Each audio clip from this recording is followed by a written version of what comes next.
الحمد لله وكفى وسلام على عباده الذين اصطفى أما بعد فأعوذ بالله من الشيطان الرجيم بسم الله الرحمن الرحيم خذ العفو وأمر بالعرف وأعرض عن الجاهلين صدق الله العظيم.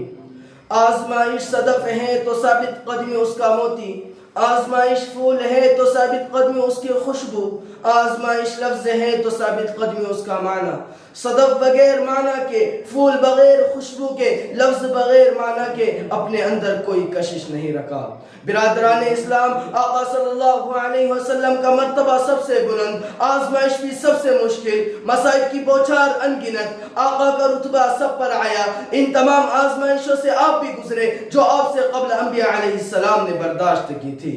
آپ صلی اللہ علیہ وسلم طائف کی سنگ باری میں نوح علیہ السلام کے پیکر ہے. آپ صلی اللہ علیہ وسلم بدر کی رات کی گریہ وزاری میں آدم علیہ السلام کے نمونہ ہے. شکستہ دندان لہو لہان چہرے کے ساتھ جبل احد کے دامن میں آپ صلی اللہ علیہ وسلم ان تمام نبیوں کی یاد دلاتے ہیں جنہیں ان کی قوم نے ناحق شہید کر ڈالا تھا. شوکت و حشمت کے ساتھ مکہ المکرمہ میں داخل ہونا سلیمان علیہ السلام کی یاد تازہ کرتا ہے. حرم کعبہ کے تمام بتوں کو توڑتے ہوئے وہ ابراہیم علیہ السلام نظر آتے ہیں. مکہ کے جانی دشمنوں کے ساتھ عفو درگزر کا معاملہ کرتے ہوئے عیسیٰ ابن مریم کے قالب میں نظر آتے ہیں. آپ مرض الوفات، بیماری، غزوہ خندق میں پیٹ پر پتھر باندھے ہوئے صبر ایوب کی مثال رکھتے ہیں. میں پوچھتا ہوں آزمائش کی وہ کون کون سی آندھیاں ہے جس نے اس ثابت قدم ہمالیہ کے پیروں میں لرزش پائی ہو. میں پوچھتا ہوں مصائب و غم کے وہ کون کون سے طوفان ہیں جو اس چراغ کی لو میں جنبش بھی پیدا کر سکتے ہیں.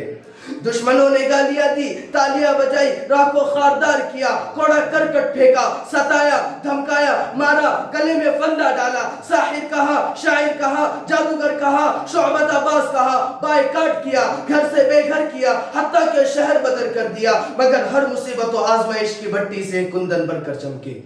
آزمائش بدر و حنین کی ہو یا مظلومہ نحال کی، آپ صلی اللہ علیہ وسلم نے ظالم کے ظلم کو عفو درگزر کی چادر سے ڈھانپا ہے. آپ صلی اللہ علیہ وسلم عفو درگزر کا وہ سرچشمہ ہے کہ دنیا کی تمام تاریک راہوں اور اندھیری وادیوں کی سلطنت پا کر بھی آپ کی تلوار کسی کے خون سے رنگین نہیں ہوئی.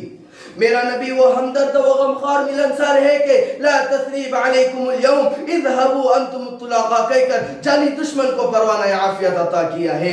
دشمن خود یہ کہنے پر مجبور ہے نہ کہیں جہاں میں اما ملی، جو اما ملی تو کہاں ملی، میرے جرم ہائے سیاہ کو تیرے عفو بندہ نواز میں.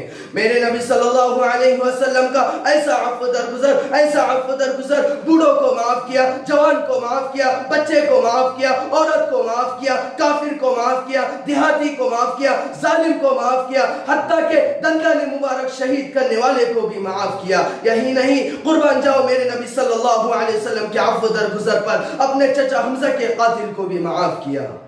حضرت انس رضی اللہ عنہ نے 10 سالہ خدمت کے بعد میرے نبی صلی اللہ علیہ وسلم کے عفو درگزر کو بیان کیا کہ اللہ کے نبی صلی اللہ علیہ وسلم نے نہ کبھی مجھے اف کہا، نہ کبھی لما فعلت هذا کہا. تو میرا مخدوم کان لا یغضب نفسه ابدا کا جیتا جاگتا نمونہ تھا.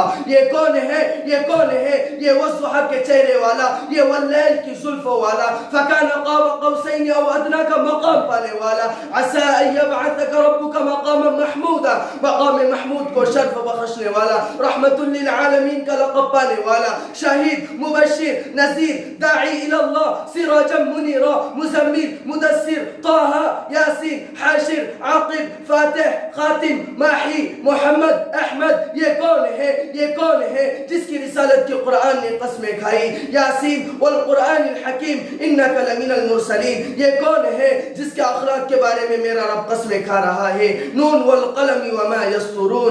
سلام اس پر کہ جس نے بے کسوں کی دستگیری کی، سلام اس پر کہ جس نے بادشاہی میں فقیری کی، سلام اس پر کہ اسرار محبت جس نے سمجھائے، سلام اس پر کہ جس نے زخم کھا کر پھول برسائے.